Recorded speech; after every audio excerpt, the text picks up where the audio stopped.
Nah ternyata dalam kenyataannya Iran mempromosi lebih dari 3 juta barel. Dia kirim kemana itu? Dijual di pasar gelap. Pasar gelap. Bisnis tidak mengenal batas, tidak mengenal negara. Bapak Menteri Luar Negeri memutuskan untuk meningkatkan status dari siaga 2 ke siaga 1. Kita sudah bisa melakukan proses evakuasi untuk 97 WNI kita yang ada di Iran tanggal 20 Juni yang lalu.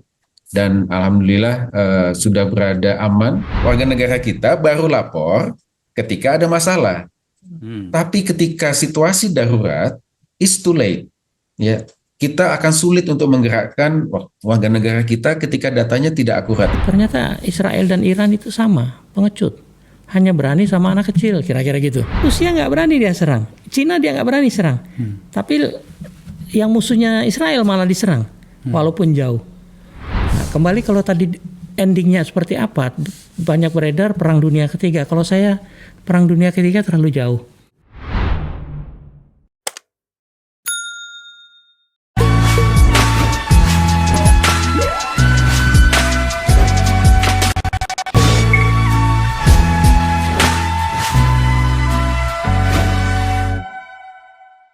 Seperti yang dibicarakan banyak orang, baik yang memahami problem secara mendasar maupun yang mendapatkan informasi dari berbagai media termasuk media sosial, eskalasi perang di Timur Tengah itu terkhusus antara Israel dan Iran membesar. Terutama setelah Amerika menyerang 3 situs nuklir Iran tanpa terdeteksi atas nama teknologi apapun itu. Tapi sebenarnya kami di sini lebih tertarik untuk selain perangnya tentu saja, lebih tertarik untuk melihat kemana arah perang ini. Apakah akan mengarah pada seperti yang dikhawatirkan banyak orang bernama Perang Dunia Ketiga, dan kemudian bagaimana kita harus meresponnya. Untuk itu saya mengundang 2 orang yang kami yakini bisa memberikan kita informasi untuk berbagai sisi. Yang pertama adalah Pak Dian Wirangcurit, mantan Duta Besar Indonesia untuk Iran tahun 2012-2016. Pak Dian, thank you ya. Terima kasih, selamat sore pemirsa. Ya. Dan di ujung Zoom sana telah bergabung pula Pak Yuda Nugraha, Direktur Pelindungan WNI di Kementerian Luar Negeri. Pak Yuda, terima kasih telah bergabung. Selamat siang Pak Akbar, Pak Dubes Dian. Ya, saya ke Pak Dian dulu. Anda pernah jadi dubes di Iran untuk jangka waktu yang cukup lama, 4 tahun hampir. Tidak cukup banyak orang yang paham, atau kata tepatnya tidak cukup tersedia asupan informasi tentang Iran. Betul. Kepada dunia luar, terutama sejak embargo hampir 30 tahun lebih kalau nggak salah ya terhadap dia. Tapi kemudian membuat kita kaget bahwa ternyata Iran bahkan sampai pada tahap membuat tanda petik Israel menyerah hari ini. Pada saat kita ngambil gambar kita mendapatkan banyak penjelasan. Pak Dian, coba jelaskan ke kami dulu sebenarnya apa yang membuat Iran itu bisa mencapai tahapan ini dalam situasi yang terisolasi dari dunia internasional. Terima kasih Mas Akbar, terima kasih Pak Yuda, selamat sore juga. Begini, saya harus mulai dari menyatakan bahwa sejauh ini Iran itu banyak disalahpahami, banyak di underestimate sebagai negara yang begitu dikenakan sanksi total dia akan runtuh. Berbeda dengan Korea Utara tentunya, yang sangat nyata dampaknya. Iran tidak diduga memang bagi sebagian besar masyarakat karena mereka tidak paling tidak mencoba mengetahui sejarahnya lah. Secara singkat Iran itu bukan negara kemarin sore. Dia adalah sebuah perwakilan sebuah peradaban yang namanya Persia. Sebuah imperium besar itu. Sebuah imperium yang namanya Persia yang ribuan tahun usianya. Ribuan tahun mengalami pasang surut. Ribuan tahun mengalami berbagai konflik bersenjata pada saatnya. Artinya ribuan tahun sudah tahan dengan serbuan dan serangan mendadak. Nah itu memang ada periode ketika dia hancur, kalah, ada periode ketika dia berhasil mengusir dan menaklukkan para penyerangnya. Nah, bukti-buktinya banyak. Kalau Akropolis itu ada di Yunani, di Iran itu ada Persepolis yang kalau dirancang ulang ternyata luar biasa itu bangunan, besar sekali. Sekarang tinggal tonggak-tonggaknya. Artinya apa sih?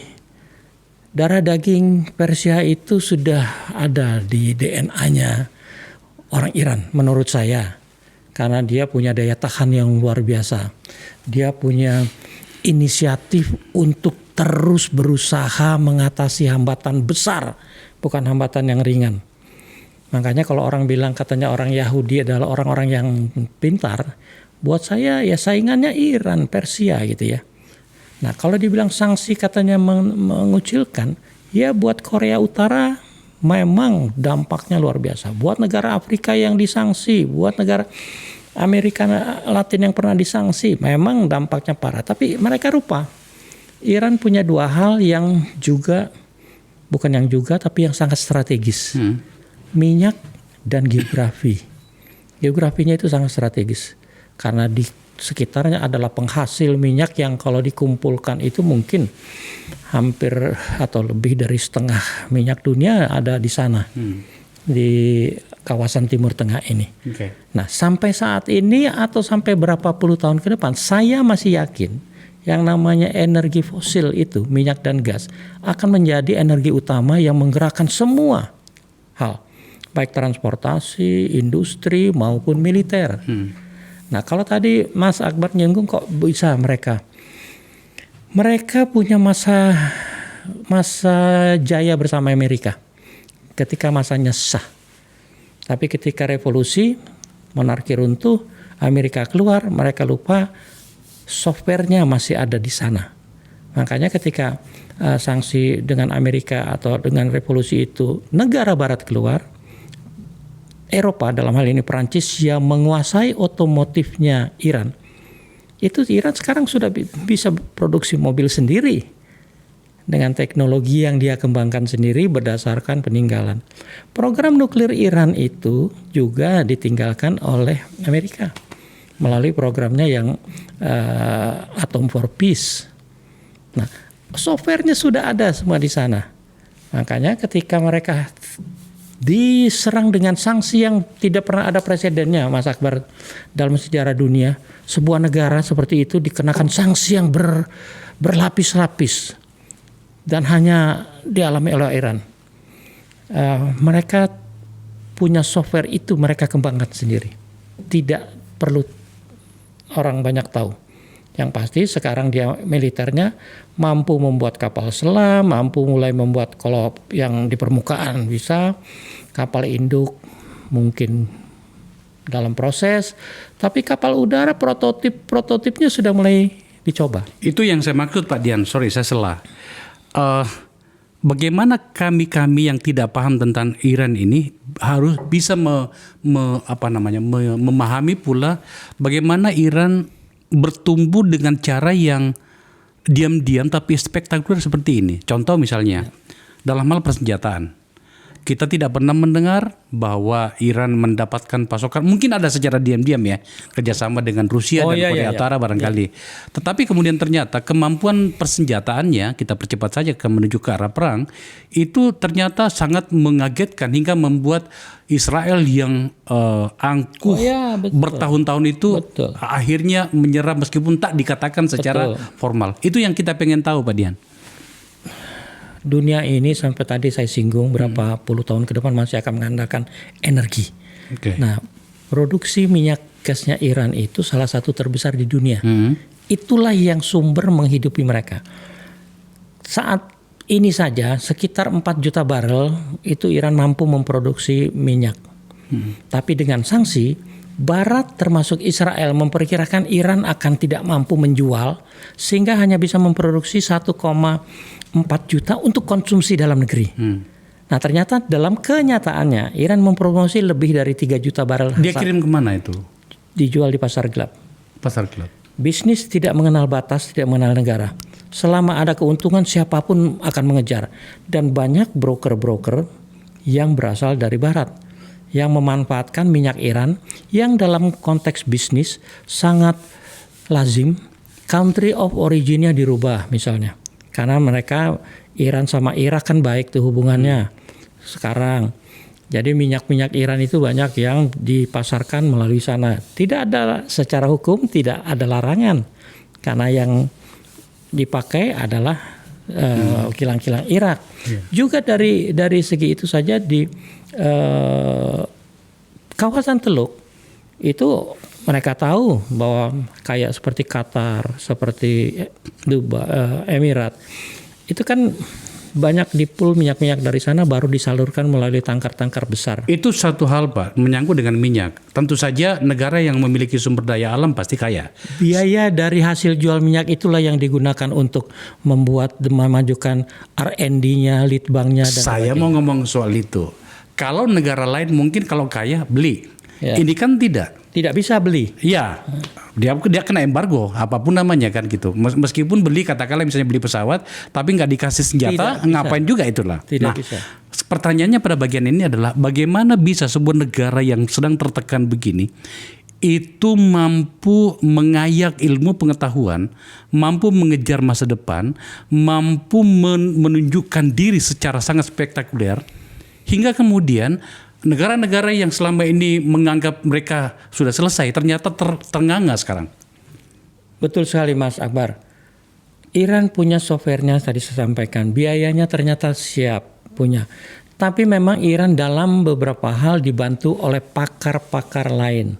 Nah, salah satu pakar yang menonjol dalam dunia persenjataan nuklir ini adalah Abdul Qadir Khan, orang Pakistan yang sangat canggih di bidang senjata nuklir yang juga dipakai untuk mengembangkan nuklir Pakistan, kemudian ikut mengembangkan nuklirnya Korea Utara dan ikut membantu pengembangan senjata nuklirnya proyek program nuklirnya Iran. Yeah. Nah, itulah bantuan-bantuan. Nah, pakar-pakar seperti ini itu selalu ada karena mereka secara ideologi mendukung rezim yang sedang ada. Nah, salah satu yang menonjol adalah Abdul Qadir Khan.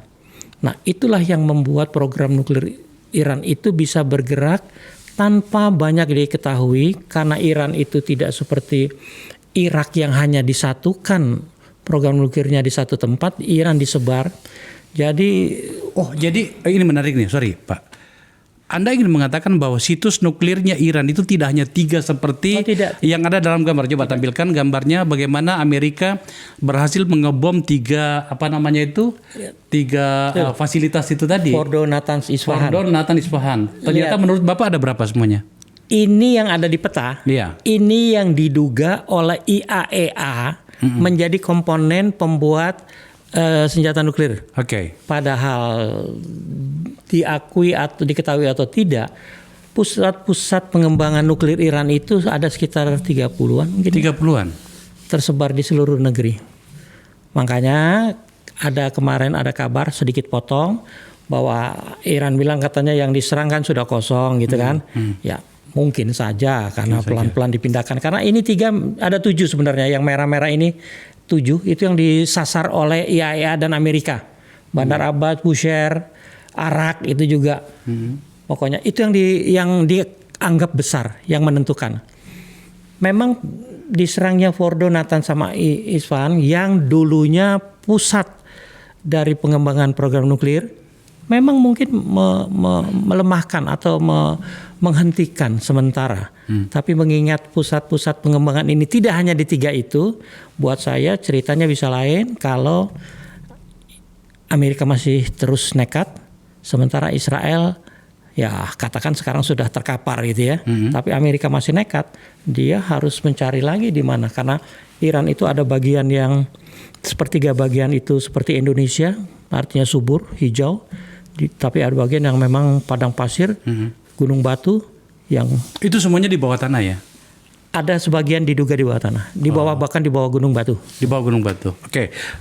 Terakhir sebelum pada bagian ini sebelum saya berpindah ke Mas Yuda itu pertanyaan yang tampaknya meskipun sudah sering dibahas oleh berbagai media, tapi saya ingin menanyakan di forum ini, Pak Dian, apa sebenarnya alasan paling mendasar bagi Iran untuk terus-menerus berada pada garis depan menjadi corong utama kebencian dan atau lawan utama dari Israel.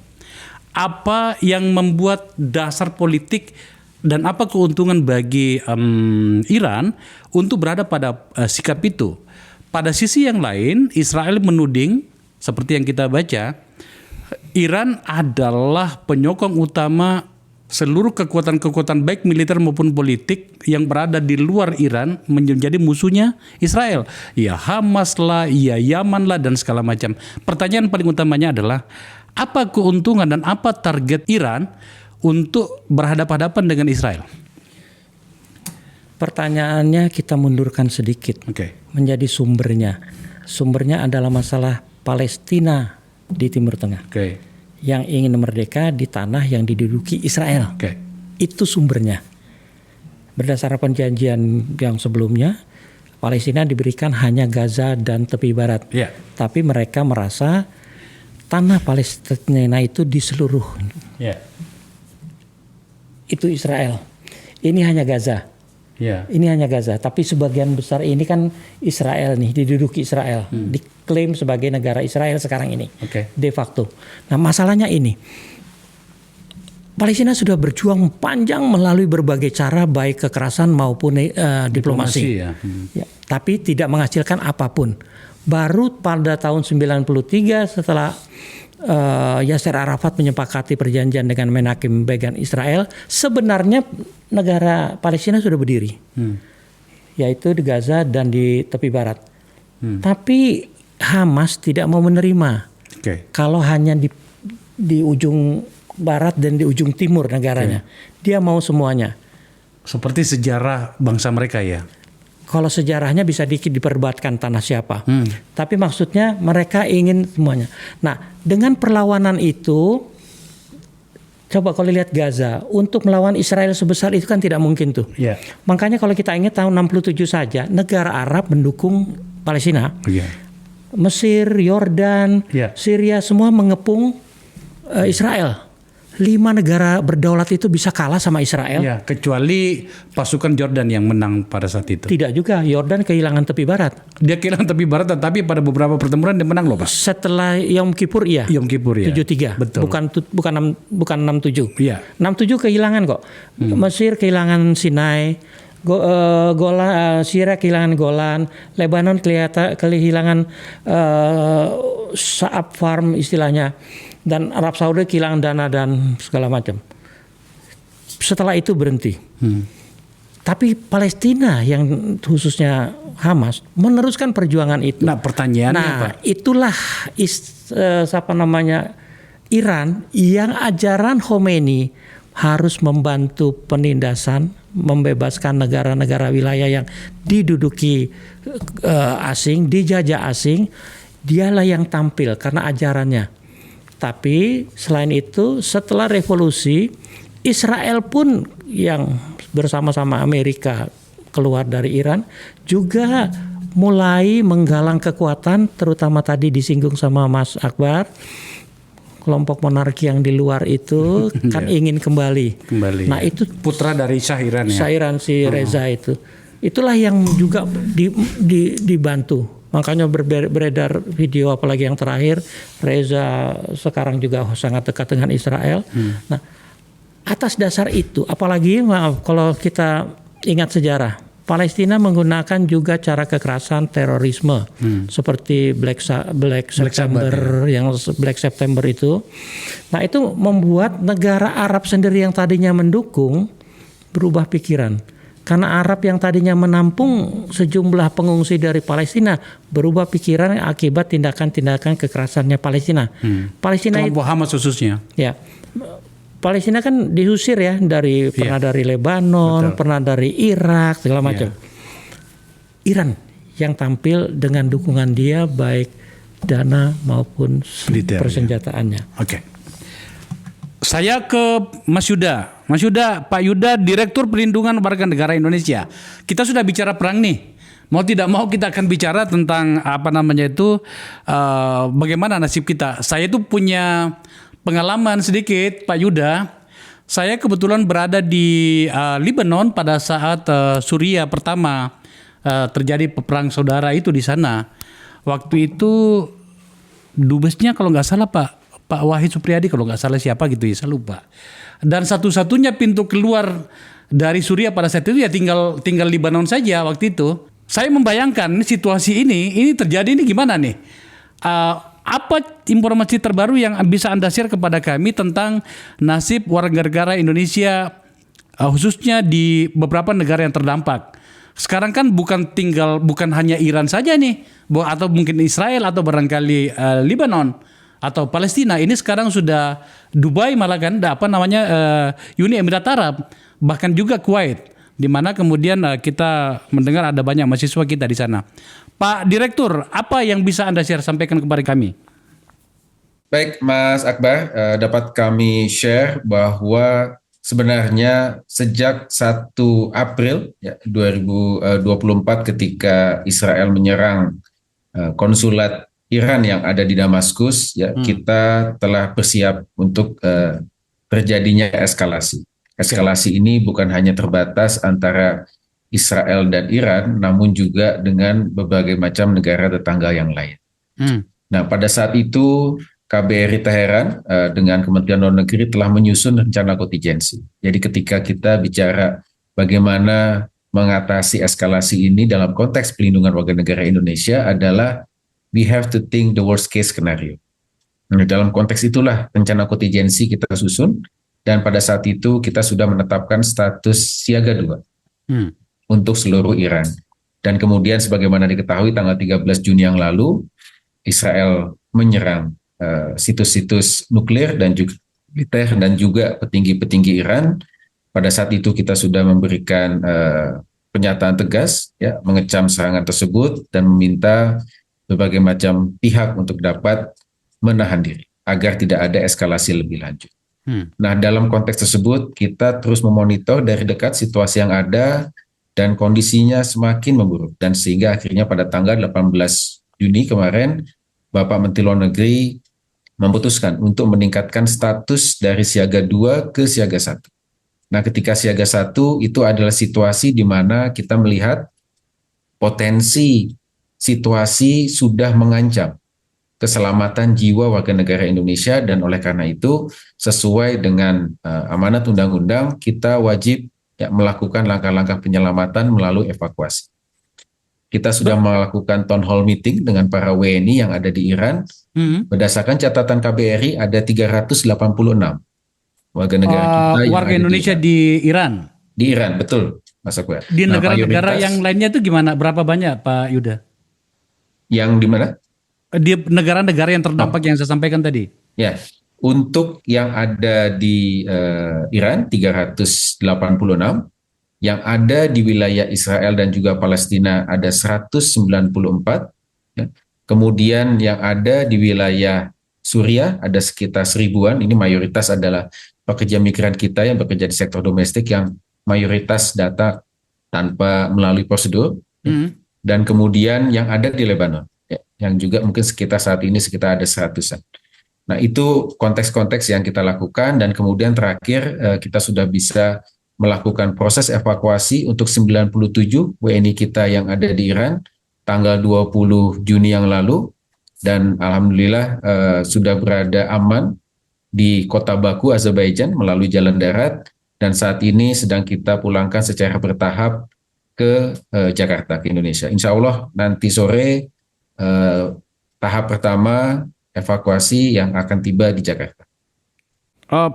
Kalau boleh tahu Pak Direktur, berapa jumlah warga negara Indonesia di seluruh dampak ini? Karena masyarakat pengen tahu ya. Saya buat menjadi sederhana. Berapa totally warga negara Indonesia pada wilayah yang terdampak krisis politik dan peperangan ini? Ya, ketika kita bicara Timur Tengah, ya, ini tentunya merupakan konsentrasi warga negara kita. Dapat kami sampaikan ya berdasarkan data yang ada di KBRI. Ya. Sebagai contoh, Saudi 361.000. Uni Emirat Arab ada 77.000. Mesir ada 17.000. Oke. Qatar yang kemarin diserang Iran ada 24.000. Kuwait ada 5.800. Bahrain di mana di situ ada armada kelima Amerika Serikat ada 7.600. Ya, tadi Lebanon kami sampaikan ada sekitar 100-an ditambah pasukan UNIFIL kita yang ada di sana sekitar 1.200. Ini magnitude yang kita hadapi. Jadi dalam konteks tersebut rencana kontingensi dapat kami sampaikan bukan hanya disusun oleh KBRI Teheran, namun juga oleh perwakilan RRI yang ada di Timur Tengah. Status saat ini yang sudah menetapkan status siaga selain KBRI Teheran adalah KBRI Beirut untuk wilayah Lebanon, KBRI Damaskus untuk wilayah Suriah, kemudian KBRI Aman untuk wilayah Israel dan juga Palestina, dan juga KBRI Muscat untuk wilayah Yaman Utara yang dikuasai oleh Houthi. Dan untuk itulah kita sudah melakukan langkah-langkah evakuasi secara aktif untuk warga negara kita yang ada di wilayah-wilayah tersebut. Tadi saya dengar pasukan UNIFIL kita itu masih ada di Lebanon ya Pak ya? Masih ada antara perbatasan Lebanon dengan Israel ada sekitar 1.232. Dalam situasi seperti ini, maaf saya tidak terlalu menguasai bagaimana formulasi penggunaan tenaga profesional militer seperti ini pada situasi seperti ini. Apakah tidak dipikirkan dalam situasi ini mereka dipulangkan dulu, Pak Direktur? Ya, memang pasukan UNIFIL kita deployment-nya dan komandonya itu ada di PBB. Jadi kita sudah menyerahkan komando pasukan UNIFIL kita kepada PBB, dan oleh karena itu arahan dari Chief Commander UNIFIL ya, itu yang menjadi rujukan dari pasukan UNIFIL kita.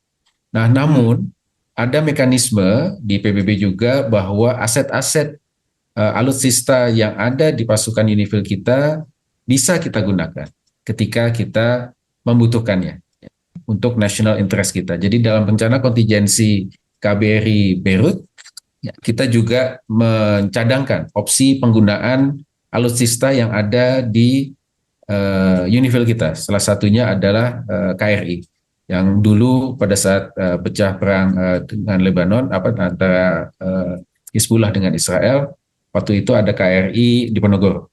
Kita cadangkan kalau terjadi sesuatu, kita bisa gunakan kapal tersebut untuk mengevakuasi warga negara kita. Oke. Saya harus mengkonfirmasi satu hal, Pak Yuda. Saya tidak tahu apa Anda bersedia menjawabnya, tapi saya coba saja. Sebab ini tampaknya harus menjadi sebuah kebijakan negara.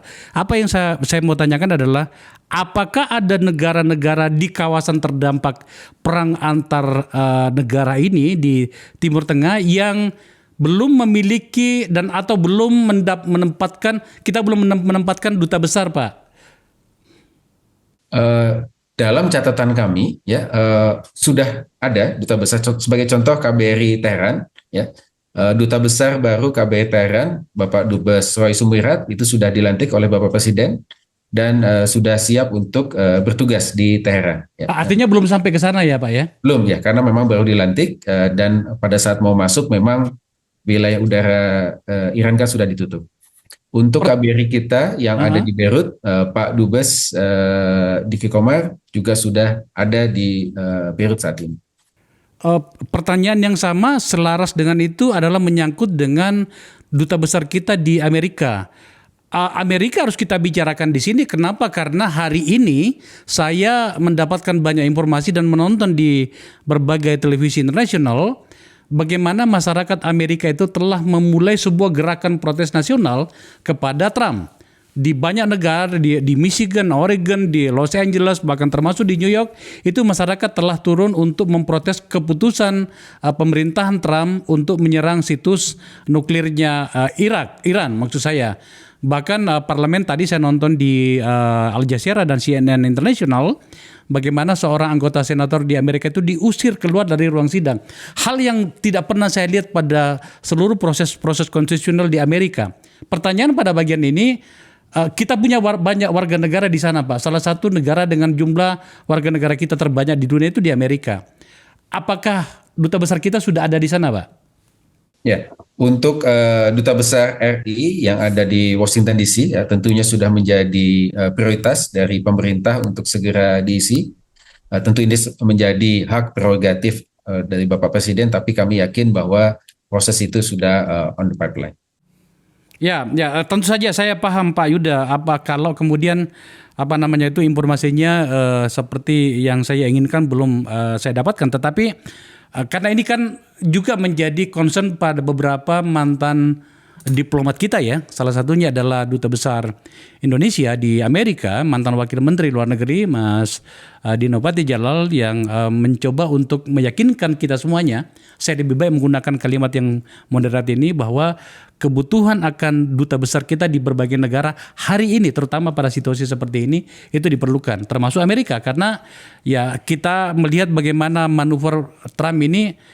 Bahkan kemarin sebenarnya ketika dia mengambil sikap yang sangat tidak populer terhadap Harvard University, itu seharusnya sih kita sudah bersikap. Tapi oke, itu adalah kebijakan pemerintah kita. Sebelum saya berpindah kembali ke Pak Dian, Pak Yuda, kalau kemudian eskalasi ini semakin membesar, monggo silahkan disampaikan kepada penonton kita di sini. Apa skenario yang akan bisa dilakukan jika kemudian membesar? Tadi Anda mengatakan bahwa kalau katakanlah untuk pada kasus pasukan kita di Unifil di Lebanon, ketika misalnya ada masalah, maka ada KRI apa namanya tadi itu Pak? Di Ponorogo. Ada KRI di Ponorogo di sana. Sambil bertanya kepada Bapak soal ini, saya malah membayangkan hal yang mengkhawatirkan. Siapa tahu malah pasukan-pasukan lain beranggapan bahwa itu adalah kapal tempur para pihak bukan milik kita, itu kan repot juga gitu kan. Tapi pertanyaannya adalah bagaimana kemudian skenario agar kemudian seluruh kepentingan warga negara kita itu bisa teratasi ketika situasi makin memburuk. Ya, ini menarik Mas Akbar. Jadi bagaimana kita bisa melakukan simulasi berbagai macam skenario yang terburuk dan kemudian bagaimana kita semua bisa merespon. Tadi kami sampaikan jumlah warga negara kita yang ada di kawasan Timur Tengah itu sangat besar. Jadi ketika terjadi eskalasi yang berdampak luas ya di wilayah Timur Tengah, tentu ya operasi evakuasi ini menjadi sangat masif dan oleh karena itu perlu dukungan dari semua pihak.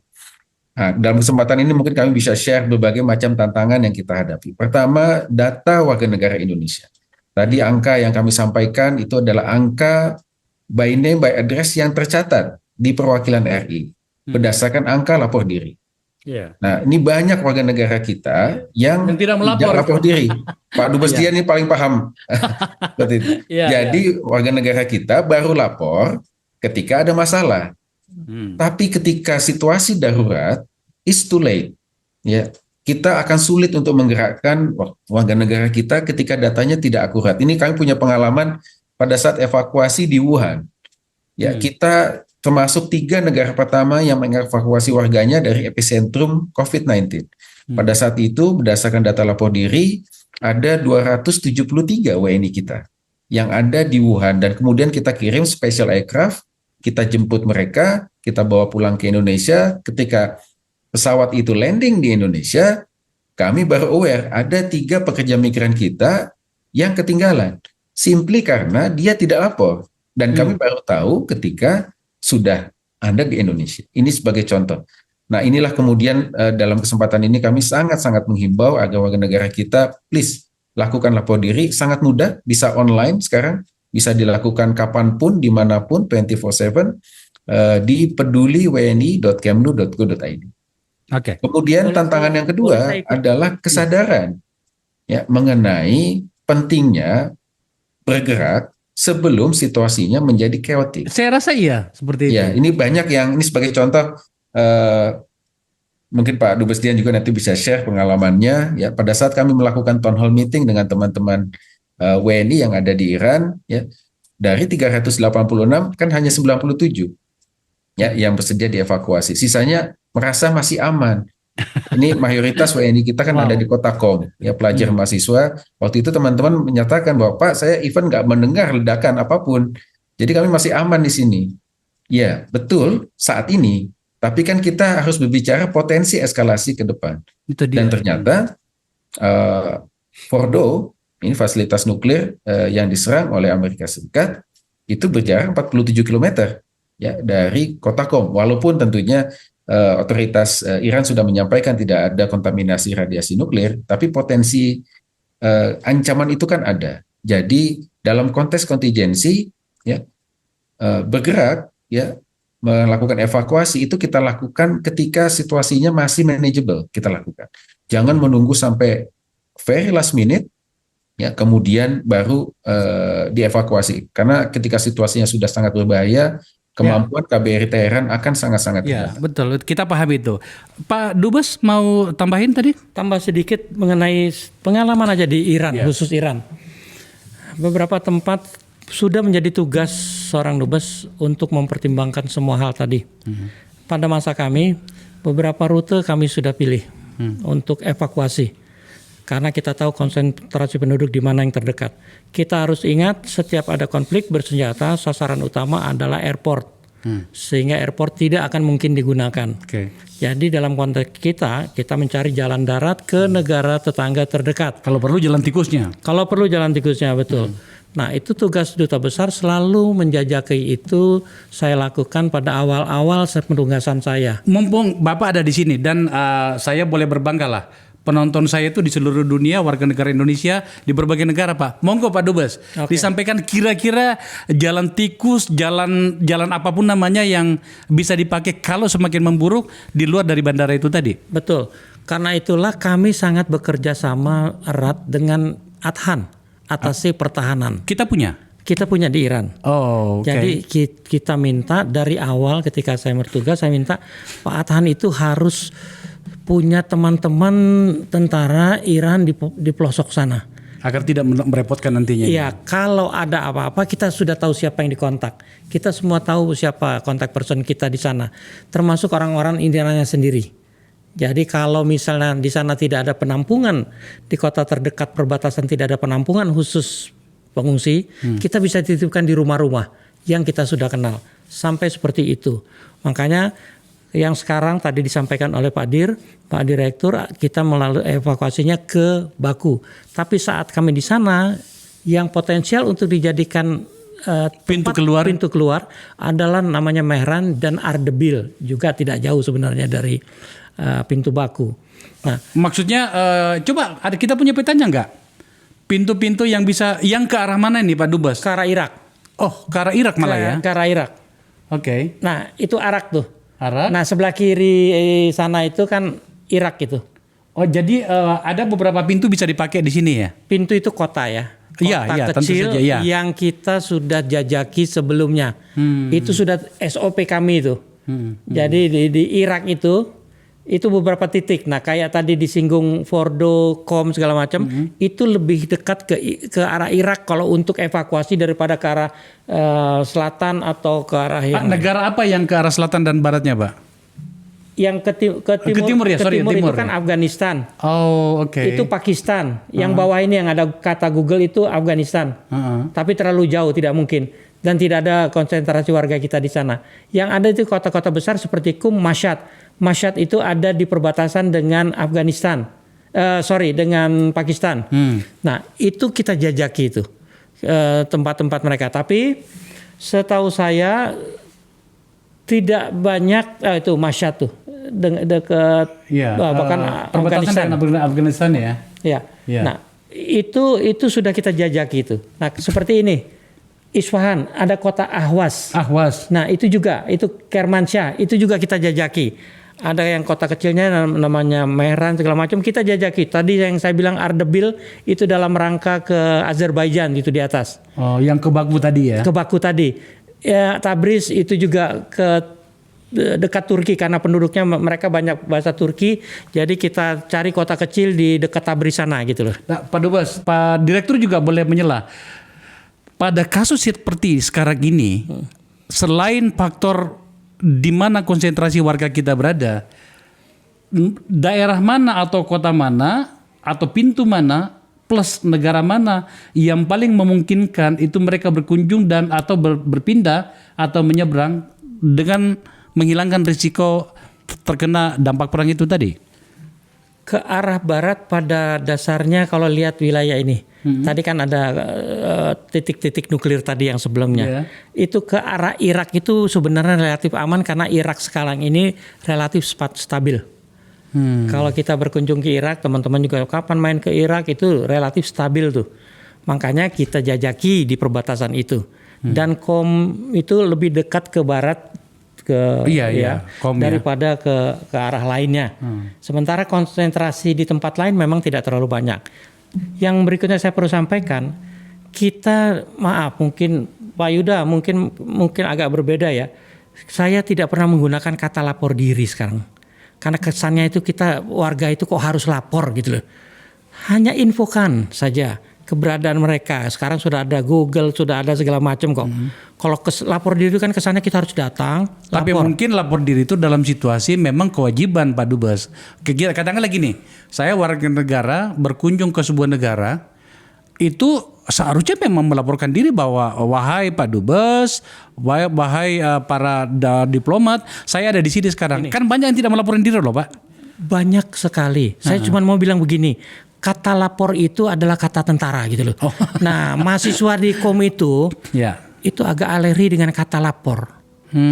Seperti mahasiswa kita yang dulu beasiswa di mana itu kan kalau kata lapor diri itu kan kesannya menghadapi. Jadi kita sekarang himbau menginformasikan cukup seperti itu.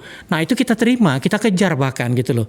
Nah, itu pun tidak ada yang sempurna, artinya tidak semua terdata tuh. Tapi dengan kita bilang pakai email aja kok kita terima gitu loh. Itu lebih akrab gitu loh daripada kata-kata lapor diri gitu loh. Nah, itu saja. Nah, dalam konteks Iran kembali memang fokus itu kita Pak Yuda, Pak Direktur memang udahlah nggak ada lain KOM. Karena di sana ada 300-an. Orang keluarga kita. Itu mereka mahasiswa atau sebagian besar mahasiswa, tapi banyak yang sudah memutuskan untuk tinggal di sana. Dan itu yang kesulitan yang dihadapi Pak Direktur tadi. Apalagi mereka nikah dengan orang sana. Nah itu mereka bilang kalau lihat dari peta ini tadi itu memang tidak terlalu, kalau di peta tidak terlalu dekat, tapi sebenarnya jauh itu dari pusat-pusat nuklir tadi. Jadi kalau mereka bilang kami nggak mau dievakuasi, kami aman di sini, itu karena memang secara fisik di sana itu lebih dari 100 kilo. Jadi mereka masih merasa aman. Padahal sebenarnya itu sudah bisa terdampak gitu. Kalau tadi tuh, kalau Isfahan benar mengandung nuklir yang sudah diperkaya dan meledak, nah itu radiasi. Tapi kan sekarang nggak kedengaran nih. Itu yang mungkin membuat mereka masih aman, merasa masih aman. Pak Direktur, Pak Yuda, ada tambahan nggak? Ya. Jadi terkait dengan rute evakuasi, betul tadi disampaikan Pak Dubes, dalam penyusunan rute evakuasi berbagai macam opsi kita jajaki.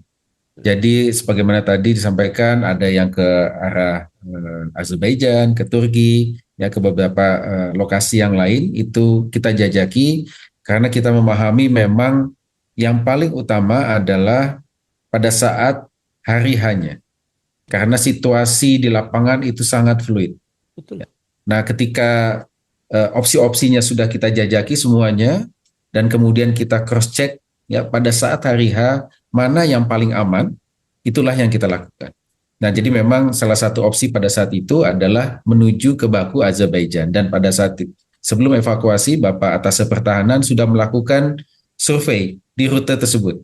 Jadi kita memang menghindari rute yang ada instalasi militer karena itulah yang disasar oleh oleh Israel dan juga instalasi-instalasi nuklir yang ada di sana. Nah dari asesmen lapangan itulah kemudian kita putuskan menggunakan jalur Azerbaijan sebagai transit point sebelum kita pulangkan ke Indonesia. Nah kemudian yang kedua, sorry saya potong. Kita jangan cuma bicara tentang warga negara di Iran ini aja. Kita juga, saya yakin ada warga negara kita di Israel juga barangkali. Itu perlu kita pikirkan itu. Tadi udah disebut. Nah, jadi yang di Israel ada 194 tadi kami sampaikan. Mayoritas ada sekitar 156 itu di kota Arafah. Ini selatan Israel bagian selatan. Mereka ini adalah peserta magang pendidikan untuk pertanian yang bekerja yang magang di namanya program ICAT, Arafah International Training ya untuk agriculture. Nah ini yang sedang juga kita lakukan pendekatan ya agar mereka bersedia untuk dievakuasi. Jadi dari Mereka masih di sana, Pak Direktur? masih di sana. Jadi town hall meeting juga sudah dilakukan oleh KBRI Aman, dan pada saat itu 4 yang bersedia untuk dievakuasi, dan itu sudah kita evakuasi keluar dari wilayah Israel menuju ke kota aman Yordania. Namun kami sekali lagi terus melakukan pendekatan ya kepada masyarakat agar mereka aware dengan potensi eskalasi yang mungkin terjadi, dan yang perlu dipertimbangkan adalah resikonya. Resiko dalam konteks ya ketika suasana atau konflik sudah sangat berbahaya, terjadi perang terbuka atau bahkan mungkin ada invasi darat, maka ada kemungkinan perwakilan kita ditutup atau direlokasi ke daerah yang lain. Nah, ini juga harus menjadi pertimbangan warga negara kita. Sebagai contoh, pada saat perang Irak gitu ya, KBRI Baghdad kan direlokasi pada saat itu. Nah, ini juga yang menjadi pertimbangan warga negara kita. Don't wait until very last minute. Enggak, Pak Yuda. Iya, sorry. Saya gini. Ini kan mungkin saja mereka-mereka ini tidak berniat atau belum berniat untuk kembali, mungkin karena ada kontrak barangkali dengan si pengirim. Ini kan pasti ada kontrak kerja ya. Apakah tidak perlu dipikirkan sebuah langkah yang naikkan levelnya lah, tingkat peringatannya? Mungkin ada unsur paksa barangkali. Daripada lo tinggal di situ berbahaya loh. Akan menjadi risiko bagi nama baik bangsa dan segala macam. Ini perlu kita pikirkan pilihan-pilihannya, Pak Direktur. Betul. Jadi upaya-upaya kita untuk meyakinkan warga negara kita. Memang kalau secara legal di Undang-Undang 3799 mengenai hubungan luar negeri, di situ hanya menyebutkan tanggung jawab negara adalah melakukan evakuasi. Ya, namun dalam pelaksanaannya evakuasi itu sifatnya voluntary. Memang negara tidak memiliki instrumen hukum untuk memaksa WNI kita ikut evakuasi. Namun dalam pelaksanaannya kita sudah melakukan pendekatan kepada masyarakat, dan bagi yang tidak memilih untuk tetap tinggal, kita meminta namanya SPTJM, Surat Pertanggungjawaban Mutlak, yang berisi segala macam pernyataan dan risiko ya, dan dia bersedia untuk menanggung segala macam risiko atas pilihannya. Jadi apaan itu judulnya kira-kira gini, risiko tanggung sendiri dah. Ya gitu ya? Pak. Jadi kita ingin memberikan wake up call bahwa keputusan itu ada risiko, dan risiko itu harus mereka siap hadapi ketika nanti terjadi eskalasi lebih lanjut. Ini kami hanya ingin memberikan pesan bahwa kita bukan Superman. Ya, ketika terjadi sesuatu, ya, suasananya sudah sangat berbahaya. Tadi kami sampaikan, kemampuan KBRI akan sangat terbatas untuk bisa mengamankan. Itu yang saya maksud. Jadi kita tidak sedang mencoba untuk berhitung untung rugi ya dalam keputusan-keputusan ini. Tetapi jangan sampai kemudian justru menjadi kontraproduktif secara negara ya, pada level yang lebih besar ketika ada apa-apa dan ternyata itu adalah pilihan mereka. Itu yang saya maksud. Betul Mas Akbar. Jadi kami juga memahami ada berbagai macam alasan yang disampaikan oleh teman-teman WNI kita kenapa mereka memilih tetap tinggal. Pertama, mereka mahasiswa dan pelajar. Ya, mereka melihat, wah nanti kalau saya pulang bagaimana pendidikan kami? Ya, nah waktu itu opsi yang kita tawarkan adalah kita sudah rapatkan dengan kementerian lembaga di Indonesia bahwa ada opsi jika konfliknya berlangsung lama, ada opsi untuk transfer pendidikan ke institusi pendidikan yang ada di Indonesia. Kemudian untuk teman-teman pekerja migran, ya, mereka sudah terikat kontrak. Nah di sini peran KBRI untuk melakukan pendekatan kepada majikan masing-masing bahwa ini force major sifatnya, ya, dan kita meminta agar pekerja migran itu dirilis. Ini salah satunya ada ABK kita yang bekerja di kapal yang ada di wilayah Bushehr, ya, kita juga lakukan pendekatan agar mereka bisa diizinkan untuk datang ke safe house KBRI. Jadi melalui komunikasi yang kita lakukan dengan pihak-pihak pemilik kapal. Jadi itu upaya-upaya kita. Jadi kita tidak hanya menutup mata bahwa ya udah nih pilihan Anda lah, kita urus sendiri resikonya. Enggak. Semangat kita adalah apa masalahnya, apa kendalanya, ayo kita cari solusi bersama. Baik. Bagaimana kita membantu mereka untuk bisa keluar. Ya. Pak Direktur, terima kasih penjelasannya. Tentu saja kami harus memberi apresiasi dan berharap semuanya baik-baik saja. Sebab ternyata Kementerian Luar Negeri Pecambon, maksud saya, telah memikirkan beberapa langkah. Sekali lagi Pak Direktur, Anda sangat sibuk, mohon maaf mengganggu waktu Anda. Monggo silahkan melanjutkan kegiatan. Diskusi saya lanjutkan dengan Pak Dubes. Sekali lagi Pak Yuda, terima kasih. Siap, terima kasih Mas Akbar. Pak Dubes Dian izin kami harus pamit karena menjemput evakui kita di Ya, selamat Pak, selamat. Baik. Siap. Izin. Ya.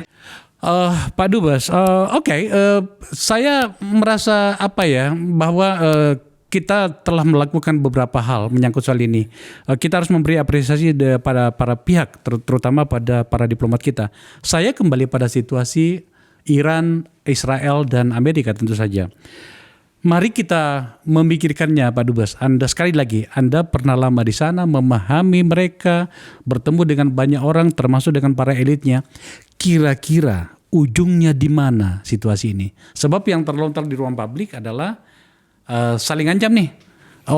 Bahkan ada bahasa yang muncul dari Israel, entah bagaimana cara memverifikasinya, bahwa tolong hentikan serangan ini. Tetapi Iran mengatakan, oh enggak, ini baru memulai nih kan. Tapi kemudian tiba-tiba basuhlah Amerika, menyerang 3 situs, dan kemudian dengan santainya mengatakan gini, sekarang saatnya kita berdamai. Saya tentu saja mengenal sedikit bahasa diplomasi, tapi yang seperti ini tampaknya butuh penjelasan dari orang yang betul-betul seorang diplomat. Silakan Pak Dubes Dian. Terima kasih Pak Akbar. Mari kita melihatnya cara begini. Ancaman-ancaman seperti ini bukan barang baru bagi Iran. Sudah sejak lama. Dan kata-kata manis dari Amerika, khususnya sekarang ini dari yang namanya Trump dan Netanyahu, sudah berkali-kali terbukti tidak bisa mereka penuhi sendiri. Contoh, tanggal 13 Israel menyerang Iran. Tanggal 10 itu perundingan kelanjutan dari penghidupan kembali JCPOA itu di Bahrain ya? Sedang berlangsung, pindah-pindah karena Oman juga pernah host, sedang berlangsung. Ketika itu memang perundingan tidak bisa diramalkan kapan akan berhasil. Artinya ketika hari itu perundingannya berhenti, ya mereka break untuk masing-masing konsultasi ke capital masing-masing. Tanggal 10. Tapi tahu-tahunya tanggal 13 diserang. Artinya apa? Mereka tidak bisa dipegang. Tanggal 20 Juni, Trump menyatakan, bagaimana sikap Amerika? Kami akan lihat dulu selama 2 minggu. Tahu-tahunya 3 hari kemudian diserang. Nah, hal seperti ini sudah pernah terjadi, sudah pernah ada presiden sebelumnya. Bahwa kalau bahasa ininya ujuk-ujuk diserang gitu loh Iran. Iran sudah siap dengan kata-kata manis seperti itu. Bahwa tidak bisa dipercaya. Persiapan Iran tetap jalan, bahwa sekarang misalnya mereka sudah mengatakan Iran sedang mempertimbangkan akan keluar dari NPT, Traktat Non-Proliferation Treaty. Saya yakin prosesnya mungkin dia sudah tempuh, karena kalau dia seperti Korea Utara 2003 menyatakan keluar, dia sudah merasa tidak terikat lagi untuk tidak berbuat sesuatu di program nuklirnya. Melakukan berbagai pengayaan. Nah, saya yakin. Tapi kalau dibilang ujungnya kemana, ada berbagai aspek. Saya antara lain melihat begini.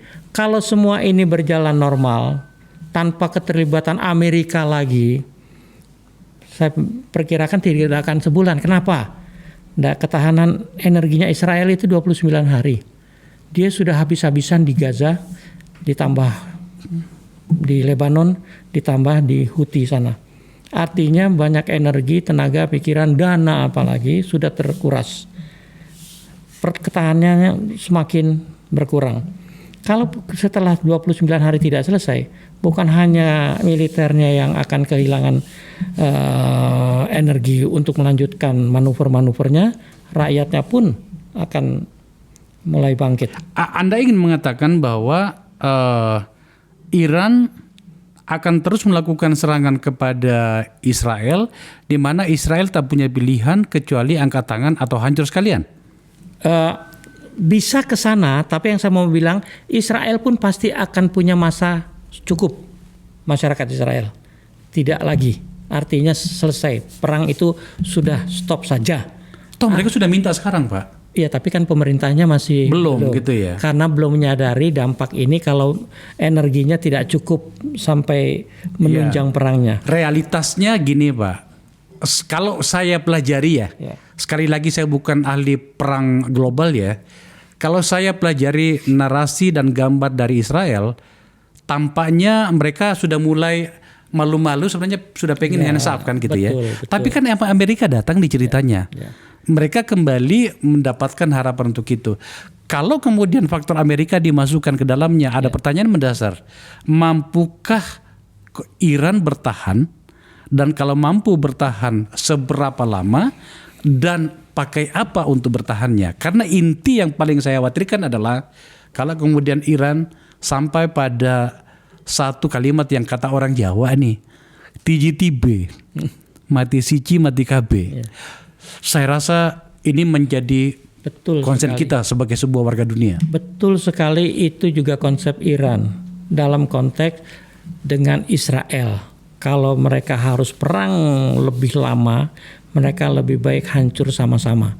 Tapi faktor Amerika mungkin merubah dalam artian tadi menyerang situs yang dengan diserang 3 saja praktis, sementara Iran harus meredam dulu progres dari pengayaan uraniumnya, pembuatan roketnya.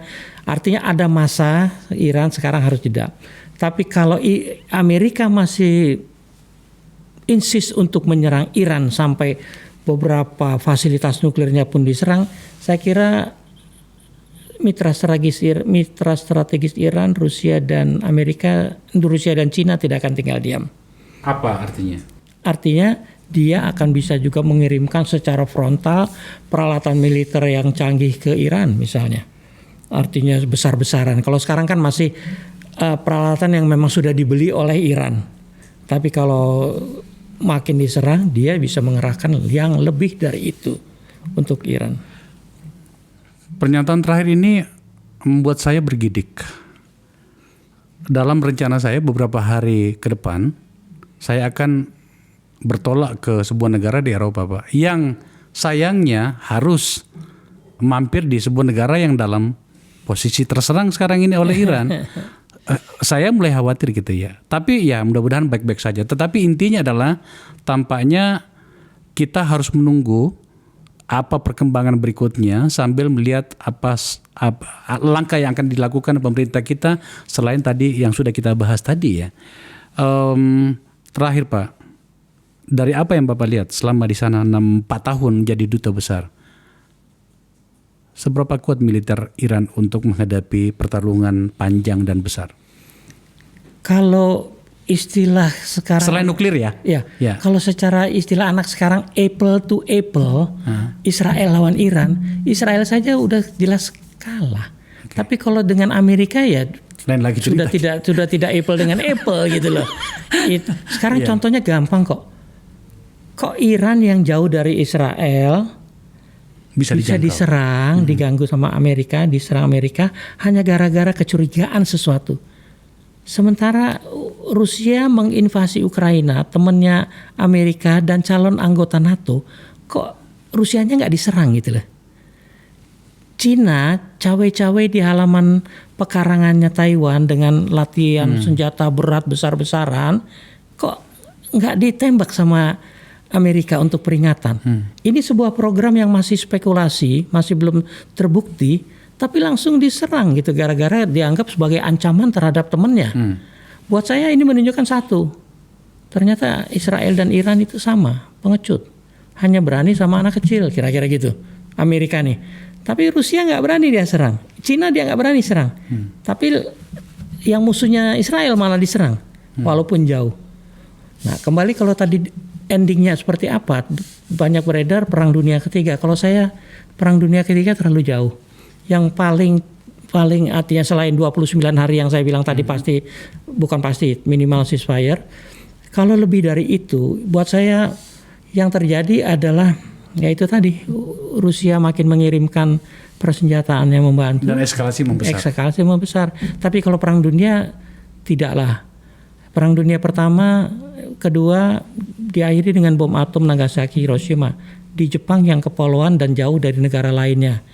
selesai. Kalau bom jatuh di Israel, bom nuklir dari manapun, tetangga kawasannya apa rela negara yang sudah maju tuh Arab Saudi, Dubai, segala macam sudah maju, hanya terkena getahnya harus hancur juga gitu. Saya kira diplomasi ujungnya. Dan sekarang dari awal, dari hari pertama, diplomasi sudah bergerak. Pak Dian, terima kasih. Terima kasih banyak. Ya, Mas Akbar. kita mendapatkan satu perspektif dari seorang mantan dubes yang memahami negara yang sedang kita bahas. Sekali lagi terima kasih. Pemirsa, itu diskusinya. Saya bawa membahas pada banyak sisi. Terutama sekali bagaimana nasib warga negara kita yang ada di negara-negara terdampak tadi. Sudah ada jawaban dari pihak pemerintah. Apapun namanya, perang tak pernah bisa menyelesaikan masalah. Apapun namanya, perang takkan pernah melahirkan pemenang. Dia hanya akan melahirkan kekalahan. Hari ini mungkin Anda bisa menang. Tetapi sebenarnya adalah sebuah kekalahan. Setidaknya kekalahan bagi anak cucumu, bagi masa depan bangsamu. Terdengar satir, tapi itulah yang terjadi. Terima kasih telah menyaksikan percakapan ini.